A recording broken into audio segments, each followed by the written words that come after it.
Bismillahirrahmanirrahim. Assalamualaikum warahmatullahi wabarakatuh. Alhamdulillahi rabbil alamin, wa afdalus salati wa atammut taslimi ala sayyidina Muhammadin wa alihi wa ashabihi ajma'in. Allahumma akhrijna min zulumatil wahmi wa akrimna binuril fahm, وافتح علينا بمعرفة العلم وسهل أخلاقنا بالحلم واجعلنا ممن يستمعون القول فيتبعون أحسنه. سبحانك لا علم لنا إلا ما علمتنا إنك أنت العليم الحكيم. أما بعد. Pertama-tama kita bersyukur kepada Allah kembali pada malam ini, pada maghrib hari ini kita semuanya telah sama-sama melakukan ibadah. Kalau bukan izin dari Allah Subhanahu wa taala, kalau bukan anugerah, kasih sayang, bimbingan, tuntunan dan ridha Allah, kita tidak akan berada di tempat ini. Maka yang pertama-tama kita syukuri adalah kondisi ini dengan ucapan alhamdulillahi rabbil alamin. Selanjutnya kajian fikih Islam atau berkenaan dengan hukum fikih, pemahaman tentang Islam ya, yang telah kita awali pada kesempatan yang lalu dan kita lanjutkan saat ini.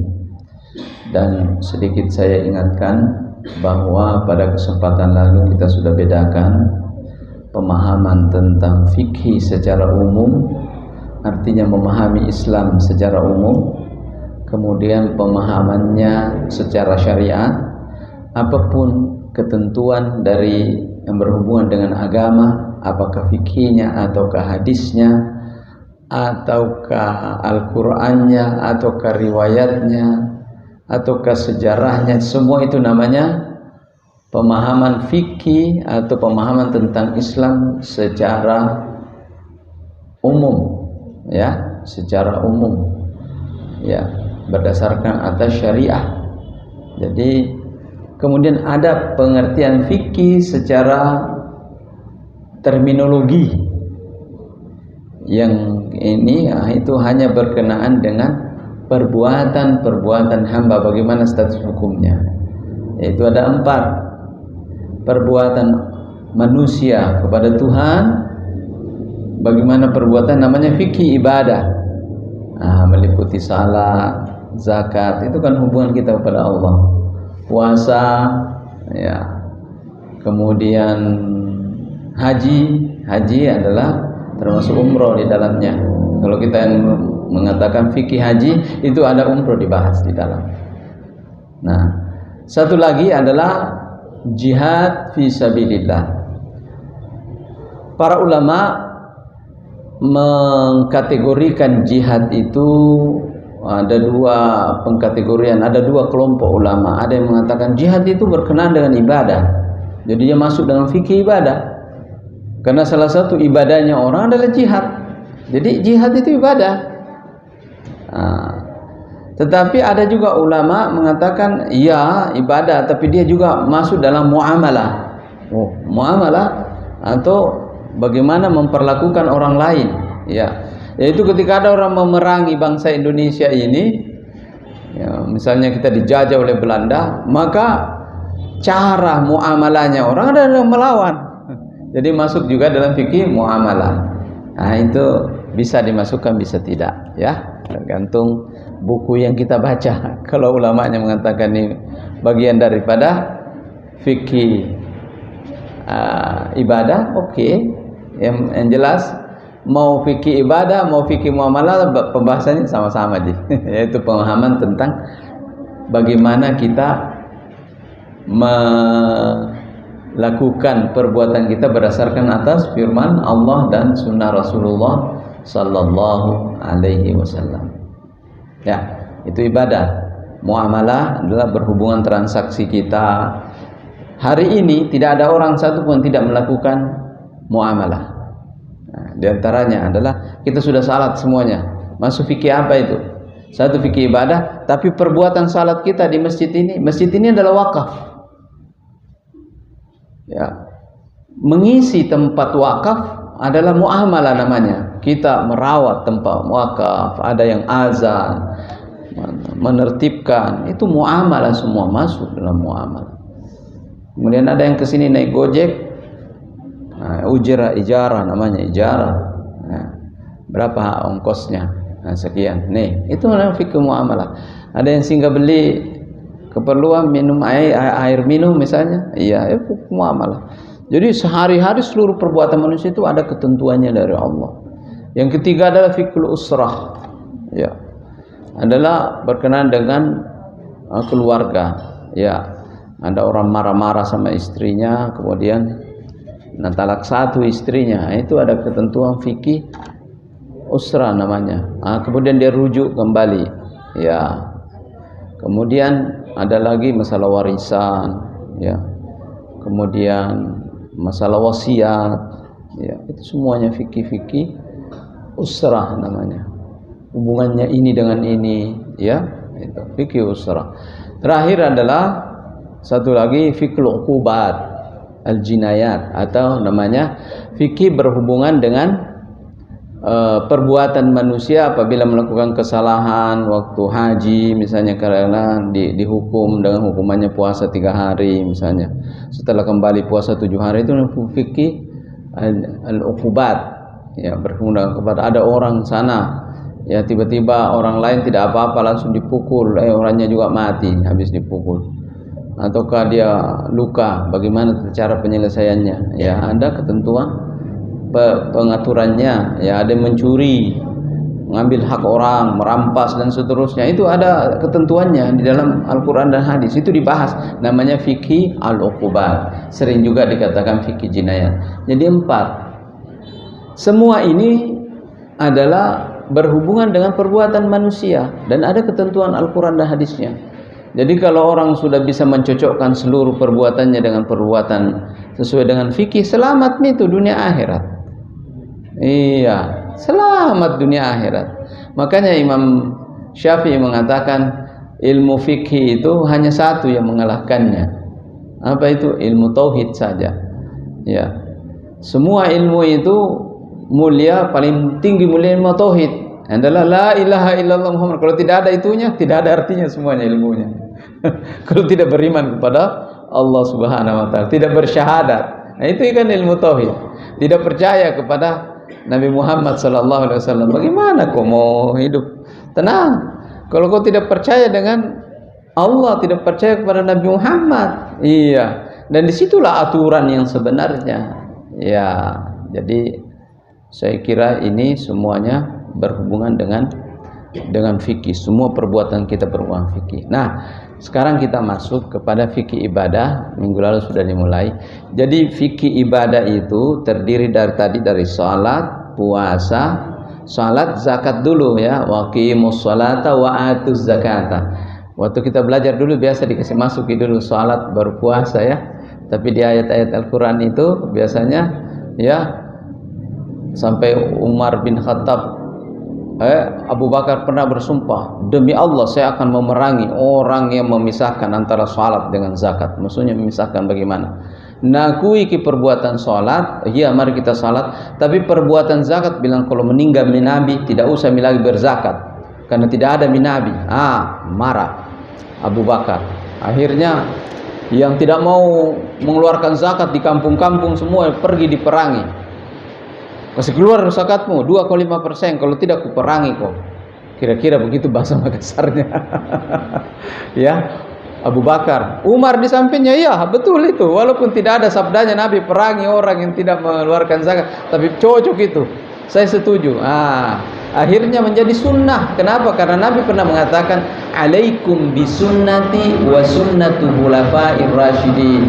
Hendaklah kalian memegang sunnahku dan sunnahnya khulafaur rasyidin. Kebiasaan, ya, ketetapannya, ya, seperti itu, ya.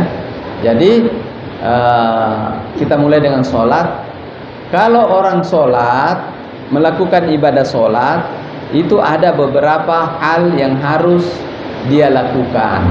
Nah, Namanya ada syarat-syaratnya untuk sholat. Ada syaratnya, ada sunnahnya sholat itu, ada wajibnya, ada rukunnya, ya, ada yang membatalkan dan seterusnya, ya. Itu semua nanti akan dibahas. Sekarang kita memasuki syaratnya. Syarat itu adalah, ya, sesuatu yang dikerjakan sebelum melakukan sesuatu. Kalau syarat salat, kerjakan dulu itu baru kerjakan sholat, ya. Apa diantaranya adalah syarat itu ada dua. Syarat salat, syarat bagi orang yang salat, dan syarat pada salat itu sendiri. Jadi ada dua, ya. Nah, saya langsung, tidak usah menghafal Pak, tidak usah, didengar saja. Jangan dihafal. Ini bukan dihafal, diingat-ingat saja. Nanti langsung cocok sendiri. Ini bukan kita belajar di sekolah mau ujian, tidak ada ujian di sini, ya. Tidak ada ujian-ujianan. Kalau diingat alhamdulillah, kalau belum diingat alhamdulillah. Begitu, yang penting kita sholat. Itu saja. Baik. Syurutul musalli. Yang pertama Islam. Iya, kalau bukan orang Islam tidak usah sholat. Iya. Kan dia mau salat nih. Ada yang harus kau kerjakan. Apa? Islam kau dulu. Sunnah atau tidak? Masalah sunnah itu ada dua pendapat, ya. Ya. Ada dua pendapat. Ulama yang wajib hukumnya sunnat itu Imam Syafi'i dan murid-muridnya. Imam Hanafi mengatakan juga wajib bagi laki-laki, perempuan hanya pemuliaan saja. Tetapi kalau Imam Malik dan Imam Hanifah biar tidak sunnat tidak apa-apa, Ji. Yang penting kau mengucapkan dua kalimat syahadat. Ya. Itu mazhab besar, Pak. Dianut di Afrika seluruhnya, Maroko, Tunisia, Aljazair, separuh Mesir, Sudan, negara Afrika semua, negara-negara Barat. Wih, banyak. Tidak bisa kita mengatakan salah itu. Jangan kita bilang salah itu. Ada hadisnya, banyak hadisnya. Dan bila ada Al-Qur'annya, ya dia juga ambil pendapat ini kira-kira tafsirannya dari Al-Qur'an, ya. Jadi, tapi kita wajib ki. Kenapa kita Syafi'i semua? Ya, saya kira semua sudah disunat semua di sini, ya. Tidak ada yang tidak disunat. Ya. Jadi Islam, orang yang mau salat Islam kau dulu. Kedua, berakal. Tidak usah mau kau salat kalau misalnya gilai, toh? Atau pingsangi, tidur ki, bangun pi. Ada orang tidur 300 tahun di dalam Al-Quran. Ada juga yang 100 tahun. Kenapa bisa tidur lama sekali? Yang kasih tidur dia mau. Bukan dia mau tidur seperti itu. Sama dengan Isra Mi'raj yang kita bahas kemarin. Kenapa bisa Nabi pergi ke sana? Ya karena yang bikin dia mau. Bukan Nabi sendiri yang mau berjalan. Ya, kalau Nabi mau berjalan sendiri, apa tidak kelelahan? Jalan ke Masjidil Aqsa, kan begitu, ya. Jadi berakal. Yang ketiga balik. Kalau masih kecil belajar salat namanya. Makanya jangan terlalu keras. Kalau anak-anak, pukullah anakmu di saat berusia 10 tahun. Maksudnya pukul-pukul sayang, bukan pukul dibanting, ya. Pukul-pukul sayang, enak. Biasa dipukul-pukul, ya. Kenapa malas sekali ini? Ya, dipukul-pukul juga namanya itu. Ya, ada juga orang kalau ibu-ibu nak pukul anak, enak, nak sambilnya sayang. Kenapa kok malas? Nah, itu ada pengaruhnya sama jiwa. Ya. Kemudian syarat selanjutnya untuk wanita, ya ada wanita di sebelah, tidak haid. Kalau tidak haid bisa disalat, sudah Islam apa. Tapi kalau haid jangan. Jadi syaratnya adalah, bisa ini antara syarat dengan orang yang salat. Kalau perbuatan salat kan lain, tapi syarat kan di luar salat. Nah, itu namanya syarat. Membedakan syarat dengan rukun. Nah, sekarang kita masuk syarat salat. Tadi syaratnya orang yang salat. Salat sendiri itu syarat at-taharah. Harus suci. Suci. Bersih. Apa yang bersih? Pakaian. Kemudian apa lagi? Badan dulu. Badan semuanya tidak ada kotoran. Kalau di dalam belum kotoran, Pak. Belum. Yang dimaksud dengan kotoran kalau keluar mie dan lepas mie. Tai mata bagaimana? Masih ada di situ, belum pi najis itu. Jatuh pi. Kalau sudah jatuh pi, Dia dari sini jatuh ke sini ya. Di sini media masih nempel, tapi lepas mi dari tempatnya. Ya, keluar mi. Kalau yang di belakang begitu dia keluar sudah di luar tubuh namanya. Cuma dia nempel, makanya yang nempel itu dibersihkan. Nah, kalau sudah dibersihkan bersih masih ada nempel tidak disadari, dimaafkan itu. Ada Allah itu pemaaf. Jadi jangan pakai ragu-ragu bilang kurang bisa tinjakku ini. Istinjakku. Kalau begitu usaha aku kasih sikat. Jangan kisikat nanti berdarah. Pelan-pelan saja. Ya. Sudah. Bagaimana ukuran bersih? Yakin. Ada orang bilang jilat dulu tanganmu. Tidak usah, tidak berat itu Islam. Kalau sudah yakin, diterima oleh Allah Subhanahu wa taala. Kalau ada kurang-kurang, Allah mampuni. Yang penting sudah melakukan, jangan biarkan. Jangan biarkan, ya. Jadi at-taharah, suci badan, selesai. Pakaian, tempatnya juga. Mau tempat salat ini ada najis atau tidak ada? Oh, tidak ada najis. Salat ini sudah. Jadi ini. Kemudian syarat selanjutnya ini belum masuk ke salat ini. Masih syarat-syarat di luar salat. Syarat salat ya, syarat orang salat tadi sudah. Syarat salat yaitu masuk waktu. Masa mau salat maghrib belum biasa? Itu namanya kajili-jili. Kalau ada masuk langsung, salam dulu Anda yang punya urusanku. Allahu Akbar. Salat apa gitu, Pak? Salam maghrib. Jangan dulu. Belum. Tunggu dulu Pak Imam azan, muazzin selesai la ilaha illallah. Nah, ditanya lagi mau salat. Lagi salat jamaah, bagus ya salat jamaah. Banyak urusan maunya salat sendiri, sahmi kalau sahnya. Tapi meninggalkan keutamaan jamaah. Ya. Jadi masuk atau salat. Itu belum salat ini orang ini, ya. Jadi kemudian sitrul aurah. Syarat salat adalah menutup aurat. Ya. Kalau ada orang salat pakai handuk dia baru naik lagi di atas lututnya. Sekarang kalau begitu salat kalau pakai handuk turun-turun begini dia tutup juga pusarku. Iya. Sahji kalau darurat, ya. Sahji juga tidak darurat, tetapi tidak beretika namanya. Kalau mau pergi ke pengantin bagaimana rapinya? Ada rapat di kantor. Cil lagi sepatunya. Semuanya, bajunya yang bagus. Masa salah pakai handuk saja?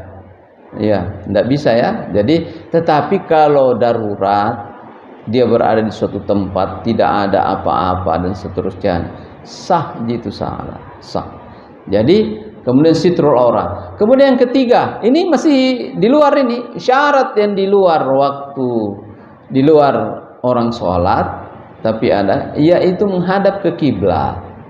Nah, sudah menutup aurat, sudah taharah, sudah bersih, masuk waktu salat, tapi orang menghadap ke sana kiblatnya dia tong sendiri membelakang, tidak sah juga salatnya. Jadi syaratnya harus menghadap ke kiblat. Kalau Imam Syafi'i mewajibkan niat. Niat itu adalah perbuatan yang dilakukan seseorang sebelum salat. Sebelum salat kan, usalli, berniat tuh usalli fardhu maghribi salah rakaat, kan berniat. Nanti mulai masuk salat kapan? Allahu Akbar, masuk sudah di salat.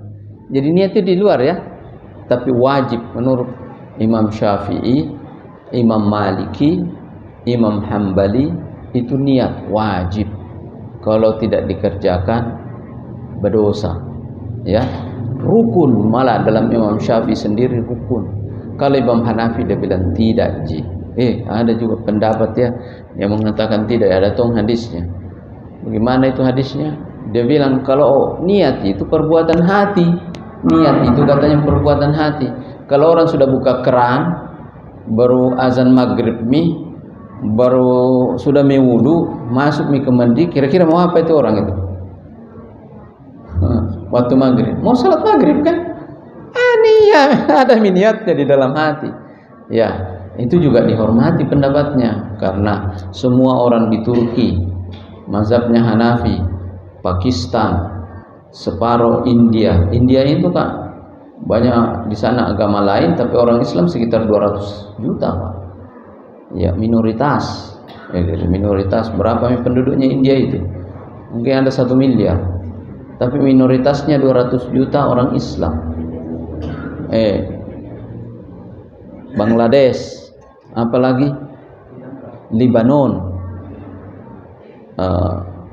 separuh Suriah, kemudian Yordania, itu semua mazhab-mazhabnya Imam Hanafi. Turki saja berapa? 170 juta mungkin penduduknya. Turki semuanya bermazhab Hanafi. Kalau buat mereka itu niat perbuatan hati. Tapi kalau Imam Syafi'i, Imam Maliki, Imam Hambali, niat itu diucapkan sama mulut, walaupun hanya telinga sendiri yang merasakan dan mendengarnya, yang di samping tidak usah didengar, kita sendiri. Ya, seperti itu, dengar sendiri, karena niat itu adalah bukti yang ada di dalam hati. Apa buktinya di dalam hati? Keluar di mulutnya. Wah, bagaimana? Kira-kira pikir-pikir bagaimana, Pak? Bagus ya, Imam Syafi'i itu sangat hati-hati. Nah, itu sudah selesai yang namanya at-taharah. Jadi syarat orang salat. Sekarang kita masuk ke at-taharah. Tadi syaratnya salat harus at-taharah, suci, ya. Kemudian yang kedua adalah masuk waktu, yang ketiga menutup aurat, menghadap ke kiblat, dan ada niat. Nah, syarat untuk orang yang mau salat, Islam, berakal, balik, dan kalau perempuan tidak haid atau nifas. Ada semua bisa salat orang. Bisa salat. Allahu Akbar, masuk salat. Nah, baru itu rukun. Sudah rukun. Ya, rukunnya juga tidak semua yang kita kerjakan, ada wajib-wajibnya, ada sunnah-sunnahnya ya, di dalamnya. Ya, ada wajib-wajibnya, ada sunnah-sunnahnya, yang rukunnya. Nah, nanti akan kita bahas pada masanya. Sekarang saya ingin masuk kepada at-taharah. Apa itu at-taharah? At-taharah secara bahasa artinya bersih secara bahasa. Tetapi bersih ini tidak sepakat orang kalau bersih yang dimaksud oleh orang semuanya itu juga bersih yang dimaksud orang Islam. Tidak. Ada di dalam Islam namanya tahara, suci. Bersih dulu syaratnya. Nah, kemudian suci. Nah, ada orang bersih semua, sudah dibersihkan semuanya, tidak ada apa-apa. Bisa salat? Belum. Suci kok dulu. Bagaimana caranya? Berwudu. Tambah wudu. Sudah bersih, keluar kamar mandi, harum semuanya, tapi belum suci. Tambah dengan wudu.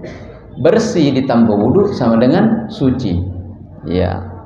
Kalau tidak ada air, bisa tanjih menjadi suci, yaitu dengan tayammum. Bersih, tidak ada air ini. Oke. Ada yang keluar di belakang, bersihkan dengan tisu. Tidak ada tisu, Pak. Ada batu. Batu, Seng. Tapi jangan keras-keras. Batu yang meresap, pelan-pelan. Yang penting ada daun-daun kayu, bisa. Bersihkan sampai yakin bersih. Ya, sekarang ini ada tisu, Pak, penggantinya. Dulu Nabi pakai tongkat sama batu. Nabi tidak ada air ya, bawa satu tongkat. Ya, ada batu. Ya. Yang kasar-kasarnya dicungkil-cungkil dulu pakai tongkat. Nah, sudah itu buang tongkatnya. Kalau dia halus-halusnya pakai batu. Nah, sudah bersih nih. Nah, sudah bersih. Bagaimana caranya untuk mengangkut supaya bisa salat? Tayammum pakai tanah. Itu kalau tidak ada air. Tapi kalau ada air, ya air semuanya. Ya, alhamdulillah air ada di mana-mana. Bahkan baru-baru ini banyak air ya. Ya, sampai di Pantai Losari juga ada. Alhamdulillah. Semuanya baik. Jadi ini yang namanya at-taharah. Nah, sekarang saya mau berikan penjelasan tentang taharah. Taharah itu dua. Ya, taharah dari najis dan taharah dari hadas. Ini penting ini. Jadi tidak usah dihafal, tapi harus ditahu lah ya. Kalau najis itu tadi sesuatu yang keluar lepas dari tubuh dan merupakan kotoran, ya, kotoran binatang, kotoran manusia, darah apabila sudah darah mengalir. Darah mengalir. Ya, ada itu aliran di goa biar darah tidak mengalir, haramkan juga. Jadi kalau sudah potong ayam masih ada lengket-lengket sedikit, haram hukumnya ayam dimakan karena darahnya sedikit. Bagaimana kalau kurban? Nah, dimasak itu apalagi dikonro dan bisa tahu yang mana yang darah-darah sedikit. Darah sedikit tidak apa-apa, halal. Halal, darah-darah sedikit. Aisyah masak daging. Ya Rasulullah, bagaimana ini darahnya? Nah, sudah dibuangkan itu kalau mendidih ya, naik itu menjadi kayak gumpalan-gumpalan itu dibuang. Ada mising keluar. Dibuang-buang, Bang. Ada mising. Kapan habisnya? Sampai masak makanan itu tetap ada keluar tersedikit-sedikit. Nah, itu tidak terkategori najis yang mendayai kalau apabila keluar dan mengalir dan lepas dari tubuhnya. Jadi itu kalau masih darahnya masih di dalam tubuhnya itu binatang bukan najis. Kita juga kalau ada najis. Bahkan ulama mengatakan kalau digigit nyamuk ada darahnya, baik berdarah. Bagaimana itu? Ya, kata ulama mengatakan kalau belum pina kalahkan koin tidak apa-apa ji. Jadi salat tidak sengaja begitu. Ya namanya juga gatal. Ternyata nyamuk na pepe, ya. Berdarah sedikit. Sah salatnya apa? Sahnya salatnya karena belum besar. Kecuali kalau mengalir terus, batalkan dulu pergi berwudu. Batalkan salatnya. Jadi Islam itu sangat-sangat terukur, indah, ya. Baik. Jadi membersihkan tahara itu suci dari dua, dari najis. Najis semua kotoran-kotoran, termasuk adalah binatang yang tidak dimakan dagingnya. Kalau yang dimakan dagingnya ada perbedaan pendapat ya, sedikit ya. Ya nanti kita akan bahas. Ya kan, pada zaman Nabi dulu pergi perang pakai ada bekas darah juga kan dia di pedang itu. Sudah dibersihkan begini masih ada lengket sedikit. Salah. Gimana itu? Ya, darah manusia malah ya. Ya kalau tidak ada kelihatan di situ udah enggak apa-apa. Nah, ada yang berdarah-darah sedikit juga sudah perbannya orang dulu tidak seperti sekarang. Ya enggak tahu apa yang ditempelkan di situ. Masih keluar-keluar sedikit. Enggak apa-apa. Salah. Bagaimana yang turun dari kudanya? Nah, dikencingi juga bajunya sama kuda, sama onta. Nah, itu semua ada binatang yang dimakan, ya biasa sedikit, tidak apa-apa. Nah, kecuali kalau darah binatang, kotoran binatang yang tidak dimakan, kayak anjing biar sedikit sekali itu najis, ya. Jadi ada ketentuannya. Nanti akan kita bahas semuanya. Ini sekedar pembuka saja. Jadi tahara itu suci itu dari najis. Kita tahu sudah apa itu najis. Yang kedua suci dari hadas. Hadas itu juga termasuk najis, tetapi tidak dalam bentuk benda, bentuk status berhadas. Apa itu berhadas? Hadas bahasa Arab artinya kejadian. Nah, sekarang ini tidak ada kejadian pada saya, tidak ada. Gini, apa yang terjadi? Tidak ada. Duduk-duduk saja. Ketika saya kejadian. Kejadian. Nah, kejadian itu statusnya seperti najis. Tidak bisa dia bersih kecuali berwudu. Kenapa tidak dibersihkan di belakang? Karena tidak ada yang keluar, najis. Status tapi tidak bersih. Jadi taharah dari hadas. Nah, ada hadas itu namanya hadas kecil, Pak ya. Nah, ada kejadian, ada yang keluar di depan yaitu kencing dan di belakang temannya kencing. Nah, itu juga masih namanya hadas kejadian kecil.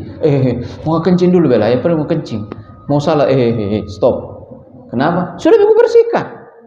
Sudah itu bersihkan. Mau salah, betul bersih itu, tapi kau masih statusnya berhadas. Makanya orang baru nawaitul wudu'a li raf'il hadasil asgar lillahi ta'ala, atau ada fardan lillahi ta'ala. Saya berniat wudu untuk mengangkat status hadas saya karena Allah. Ngerti sekarang hadas ya? Terjadinya sesuatu pada tubuh kita. Hadas kecil. Tapi yang tadi keluar bukan cuma itu, ada yang di belakang juga agak-agak berat temannya. Masih tetap namanya hadas kecil. Diselesaikan dengan bersihkan yang keluar itu tempatnya, tidak ada lagi. Yang di depan dibersihkan dengan air, yang di belakang juga dibersihkan dengan air, sampai kita yakin tidak ada apa-apa lagi, bersih. Tambah dengan wudu, lepas dari hadas namanya. Dia sudah tidak berhadas, tetapi suci, tahara, sudah tahir namanya. Silakan mau baca Quran, silakan. Nah, itu tidak dimiliki oleh orang selain orang Islam. Dari dulu sampai sekarang hanya orang Islam yang memiliki tahara sejak Nabi ya. Yang sebelumnya bagaimana Nabi terdahulu, mereka juga bersih, tetapi tidak ada yang namanya tahara. Kalau cukup mereka bersih kalau mau salat nih. Ya, dalam keadaan bersih, nabi-nabi terdahulu kamu salat nih. Tapi setelah ada Nabi Muhammad, ada ajaran namanya tahara. Masya Allah. Jadi orang Islam itu suci. Ya. Jiwanya suci, statusnya suci, badannya lebih suci lagi. Heran itu orang di Eropa, Pak. Tukang cuci, ini diceritakan teman ini dari jamaah tabligh. Datang dari mana itu, Argentina kata-kata. Heran itu katanya orang-orang Islam itu. Di tempat laundry, celana dalamnya tidak ada yang bau. Kan di laundry itu kan, bikin laundry. Tapi orang-orang yang bukan Islam, Masya Allah, Subhanallah, bukan Masya Allah, Subhanallah. Baru nampak bawa di kantong itu, baunya bukan main. Iya, karena mereka tidak bersihkan kalau sudah kencing. Ya, celana dalamnya itu nempel di situ. Ya, di belakang juga kadang-kadang ada di situ. Iya, jadi bau begini mereka. Pakai sapu tangan begini. Kalau orang Islam biar dia kasih begini, tidak apa-apa. Kenapa orang Islam nak pakai? Tidak ada apa. Karena bersih. Ditambah dia kalau mau salat tahara. Luar biasa. Jadi kalau orang Islam dikatakan tidak bersih, tunggu dulu, enggak ngerti itu. Ya. Jadi itu tadi hadas kecil, hadas besar. Ini baru pembagian, nanti kita kaji satu-satu. Ya. Hadas besar adalah status yang lebih besar. Satu, haid. Ya, haid itu perjuangan pada wanita itu. Ada yang 3 hari baru bersih. Ada yang 1 minggu, ada yang 9 hari. Ya. Ada yang 9 hari sesuai dengan kebiasaan dia, perputarannya, sirkulasinya sesuai dengan dia. Kalau sirkulasinya biasa 7 hari, ya 7 hari terus-terus. Kalau masuk 8 hari masih ada darah, itu darah penyakit namanya. Kalau sudah darah penyakit, bersihkan saja, kemudian tutup yang bagus, baru berwudu salat. Kalau sudah ini biasanya 7 hari di saya haid, tapi 15 hari belum berhenti, salat maki darah penyakit gitu. Kalau darah penyakit itu tidak apa-apa. Melahirkan, status melahirkan, ada darah keluar, itu darah haid. Itu cara mengangkat hadasnya, kan dia hadas kejadiannya. Cara mengangkat kejadiannya dari status memiliki kejadian dan menjadi tidak memiliki kejadian lagi, tahir atau tahirah, adalah dengan mandi. Ya, harus mandi. Termasuk diantaranya junub. Junub, apakah dia junub karena suami istri ataukah karena junub karena mimpi? Maka apabila dia junub, dia berstatus kejadian. Apa kejadiannya? Mimpi kah? Oh iya. Apa kejadiannya? Ya, campur suami istri. Oh iya, kejadian. Ya. Bagaimana caranya? Sudah mau mandi nih. Oh iya, sudah selesai itu kalau mandi. Tapi harus dengan niat. Tidak bisa diniatkan untuk mengangkat status dari junub menjadi bersih, dari haid menjadi bersih, dari nifas menjadi bersih. Itulah masalahnya, tidak ada air. Ya tayamum saja. Oh enak dalam Islam ya. tayamum. Sudah tayamum, sudah bisa salat. Ya, seperti kalau tidak ada air. Jadi selalu ada jalan keluar. Semua yang ada di dunia ini ada alat-alatnya yang bisa dipakai. Yang penting mau beribadah kepada Allah Subhanahu wa taala. Nah, itu yang dimaksud dengan at-taharah. Sekarang ya. Berapa menit lagi, Pak? Masih jauh? Setengah jam. Ya. Sekarang setelah kita memahami apa itu hadas, bagaimana tata caranya, sekarang ada namanya alatnya. Tadi sudah kita bahas batu, tongkat, semua yang meresap. Tapi yang pertama adalah air. Nah, tepan air. Air ini ada kategorisasinya. Ada yang bisa dipakai bersuci, ya, ada yang tidak bisa dipakai bersuci. Nah, statusnya air namanya air yang suci, ini kan bersih, suci dan mensucikan, bisa dipakai untuk mensucikan, mengangkat status tadi bisa. Ada yang bersih, tidak bisa dipakai mensucikan. Nah, kalau ini bisa, karena air putih belum dianukan, bisa dipakai cebok, bisa dipakai berwudu, bisa dipakai minum. Tetapi apabila ada ditambahkan sesuatu yang barangnya adalah halal juga, teh masukkan, gula, ya, ada lagi sirup dan seterusnya, berubah warnanya, tetap ini suci, tetap ini halal, tetapi tidak bisa dipakai bersuci. Kenapa? Karena dia adalah bukan namanya air mutlak. Apa itu air mutlak? Mutlak itu bahasa Arab, bukan berarti harus. Dalam bahasa Indonesia apa artinya mutlak? Oh, mutlak ada, artinya harus ada. Paham bahasa Arab?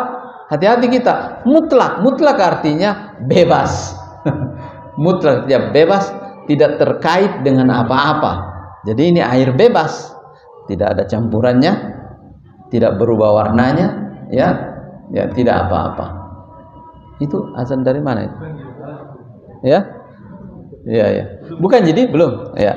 Jadi itulah beberapa jenis air yang bisa dipakai berwudu, bisa dipakai mandi untuk mengangkat status hadas kecil atau hadas besar. Tadi hadas besar sudah ingat, Pak, ya? Enggak usah dihafal. Tapi kita ingat toh, yang hadas besar adalah haid, nifas, kemudian junub, kemudian satu lagi tadi, ya, junub, haid dan nifas. Ya, itu adalah hadas besar. Nah, air yang bisa tadi adalah namanya air mutlak. Yang manakah yang termasuk air mutlak? Ya, ditentukan di dalam hadis itu bahwa yang dimaksud dengan air air mutlak yaitu air sumur, yang keluar dari sumur. Sumur manapun digali, kemudian dia keluar airnya, air mutlak. Biar dia keruh-keruh juga sedikit, tetap air mutlak. Air hujan, biasa air hujan ada yang asin-asin ataukah mungkin pahit-pahit atau mungkin apa, itu juga adalah air mutlak. Air sungai yang berjalan, ya air sungai akhirnya sekarang menjadi air ledeng, ya. Oh iya, baik. Air sungai, kemudian air ledeng. Satu lagi, air laut. Ya, sampai di sini ya, air laut. Semua ini adalah bisa dipakai mandi, bisa dipakai bersuci, bisa dipakai mensucikan. Tapi air bersih yang lainnya yang tetap suci bisa jadi minum, air teh botol, air kelapa, ya, air mana saja yang ada air untuk obat, untuk apa dan seterusnya boleh. Baik, tanya jawab ya. Ada waktu untuk tanya jawab. Untuk diingatkan, ya silakan. Kalau saya tahu, saya jawab. Kalau tidak, jadi PR. Silakan. Saya mulai bertanya. Yang pertama,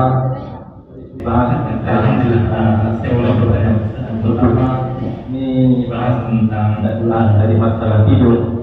Ya. Yang bagaimana yang membatalkan wudhu. Ya, bagus. Yang kedua, ini karena yang membatalkan wudhu. Yang kedua, namanya sholat tidur. Kalau menurut pandangan Imam Syafi'i, sholat tidurnya langsung 3 rakaat, lalu dulu tambahkan Imam Syafi'i. Tidurnya langsung 3 Baik. rakaat atau 2 tambah 1. Satu dulu dijawab dulu Pak ya. Ya.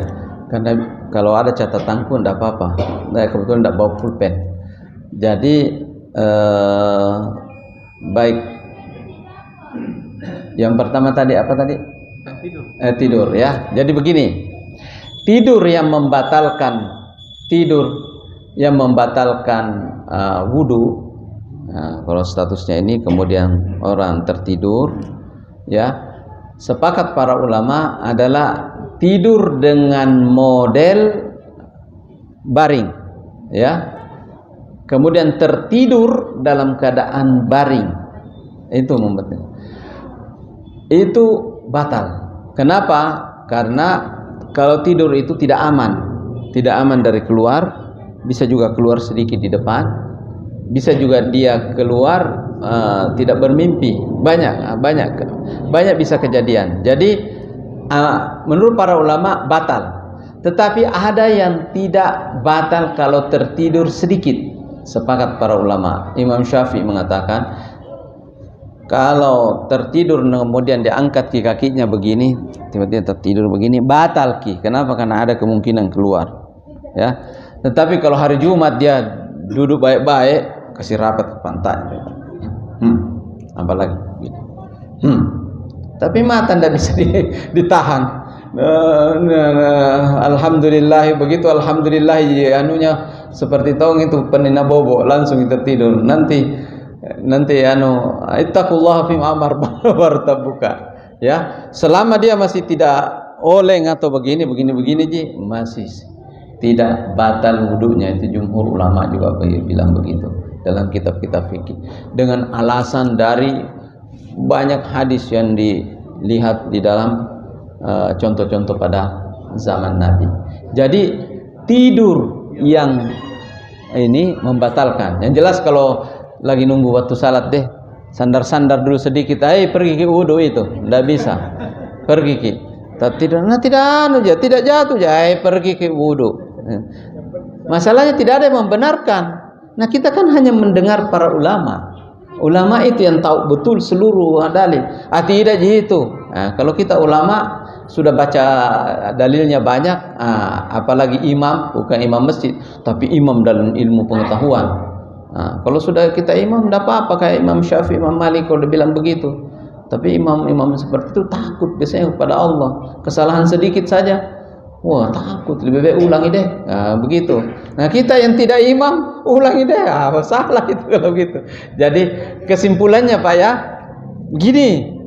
Kalau begini-begini Ji, tidak gitu. Ya, tidak Ji. Nanti kita baca nanti. Pada saatnya kita akan lihat pendapatnya ini, hadisnya ini pada saatnya. Ya, ketika kita membahas masalah yang membatalkan wudu, nanti kita akan masuk ke situ. Ya, itu untuk jawaban ini saja. Jadi tidak apa-apa. Yang kedua tadi tentang witir. Ya, witir itu umum mutlak tadi. Autiru ya ahlal Quran. Berwitirlah kalian, hai penghafal Al-Quran. Imam Hanafi mengatakan itu perintah wajib.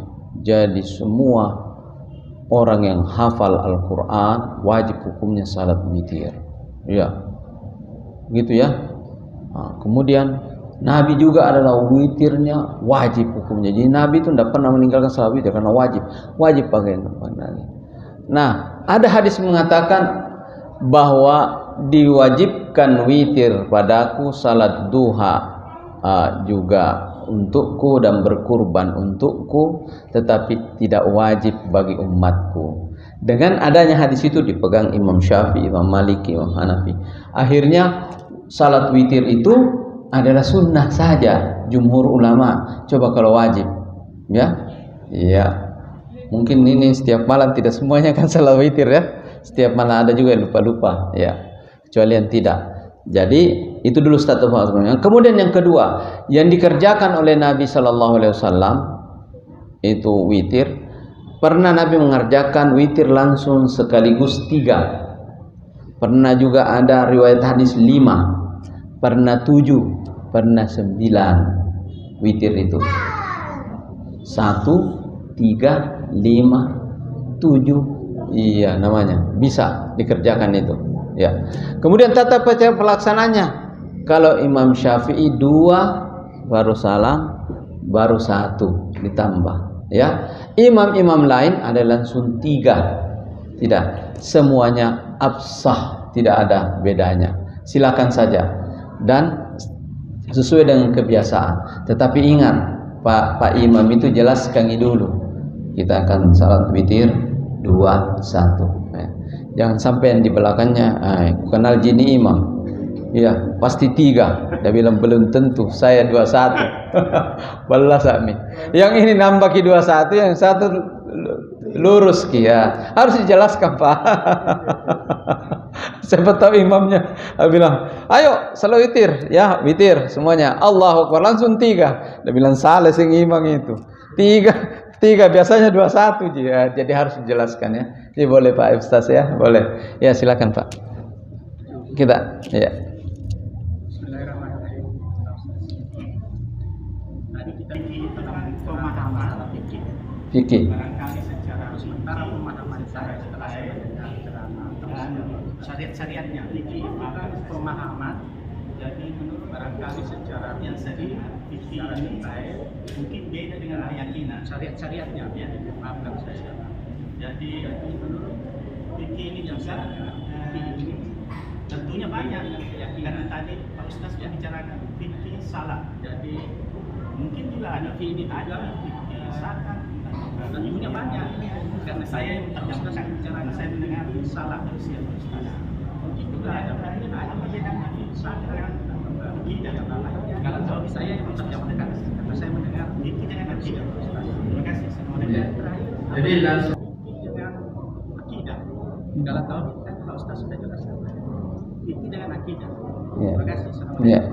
Jadi langsung yang kedua dulu karena itu yang inti. Jadi ilmu Islam itu ilmu yang paling utama, ada namanya ilmu usul. Usul ilmu sendi utama daripada keimanan ini adalah usul iman, yaitu ya kembali kepada penjelasan Nabi, yaitu tentang iman kepada Allah, iman kepada malaikat, hari akhirat, iman kepada takdir ya, baik dan buruk, imanu billahi wa malaikatihi wa kutubihi wa rusulihi, pada rasul, pada kitab, ada 6 itu ya. Ya. Itu namanya ilmu usul yang sekarang itu dikatakan ilmu akidah, ilmu keyakinan. Nah, itu nanti ketika kita membahas mengenai apakah Allah itu esa, esanya seperti apa, kemudian bagaimana dengan sifatnya, bagaimana dengan namanya, itu masuk ilmu akidah. Kemudian nanti kita akan bahas rasul, apakah ada rasul itu mukjizatnya, bagaimana itu sabdanya rasul, apakah harus kita yakini atau tidak, perbuatannya rasul bagaimana, ucapannya rasul. Ini namanya ilmu akidah tentang rasul. Begitu seterusnya, begitu seterusnya. Jadi ilmu yang paling utama adalah ilmu akidah. Setelah mantap akidah ini, masuklah ilmu fikih, Pak. Ilmu fikih ini adalah ilmu tatanan berhubungan dengan perbuatan manusia. Kepada Allah Subhanahu wa taala namanya fikih ibadah. Kepada sesama manusia namanya fikih muamalah. Kepada keluarga sendiri namanya fikih usrah. Kepada hukum-hukum tadi ya, berkenaan dengan ada orang mengambil haknya orang lain, bagaimana hukum, namanya fikih ukubah atau jinayah. Ya, namanya berhubungan dengan itu. Jadi fikih secara umum, tapi ada tadi ya satu pemahaman umum mengatakan semua yang berkenaan dengan Islam itu namanya fikih, artinya fikih secara umum. Tapi yang intinya secara terminologi tadi itulah yang kita pahami tadi, bahwa berkenaan dengan rinci-rincinya. Ya, begini, Allahu Akbar. Ini bagaimana caranya ruku ya? Nah, itu fikih. Kemudian ada sahabat mengatakan, saya melihat rukunya Nabi seperti ini, saya melihat rukunya tidalnya Nabi seperti ini, sujudnya Nabi seperti ini, terakhirnya dilipat kakinya. Ya. Kemudian ada yang mengatakan, kalau saya lihat tidak dilipat di kakinya, nah, berarti Nabi pernah salah, dilipat kakinya, tidak dilipat kakinya. Ya, berarti ada 2. Nah, makanya mazhab Maliki, mazhab Hambali dan mazhabnya Hanafi itu tidak dilipat. Imam Syafi'i dilipat. Ada hadisnya, banyak hadisnya, semua ada hadisnya. Nah, ini namanya fikih ibadah dan itu berkenaan dengan rinci. Jadi kesimpulannya adalah fikih itu adalah rincian-rincian dari perbuatan manusia yang ada tuntunannya dari Allah berdasarkan Al-Quran dengan hadis. Ya, makanya ilmu fikih itu adalah ilmu selamat. Sudah masuk waktu Isya. Alhamdulillahi Rabbil Alamin. Ya. Satu bagaimana? Diizinkan? Iya, satu. Istilah fikih sunnah. Iya. Jadi ada namanya fikih sirah, ada namanya fikih sunnah, ada namanya fikih. Jadi kalau namanya fikih sunnah artinya dari sunnah Nabi itu apa yang kita bisa mengerti. Itu fikih sunnah. Memahami sunnahnya Nabi, bagaimana ucapannya Nabi, bagaimana perbuatannya Nabi, bagaimana diamnya Nabi, itu sunnah juga. Kalau Nabi diam, sunnah juga. Karena kalau kita ikuti Nabi diamnya, maka itu juga sunnah. Nama fikih sunnah, Pak ya. Iya. Ada nama fikih sirah. Saya lagi ngajar fikih sirah. Nah. Artinya fikih yang kita mengerti dari sejarah Nabi. Fikih sirah. Ya, baik. Mari kita berdoa. Allahumma ahsin wuqufana baina yadayka wa la tukhzina yawmal ardi alayka wardina wardana rabbana zalamna anfusana wa illam taghfir lana wa tarhamna lanakunanna minal khasirin. Amin amin ya rabbil alamin. Ya rabbal alamin walhamdulillahi rabbil alamin. Wassalamu alaikum warahmatullahi wabarakatuh.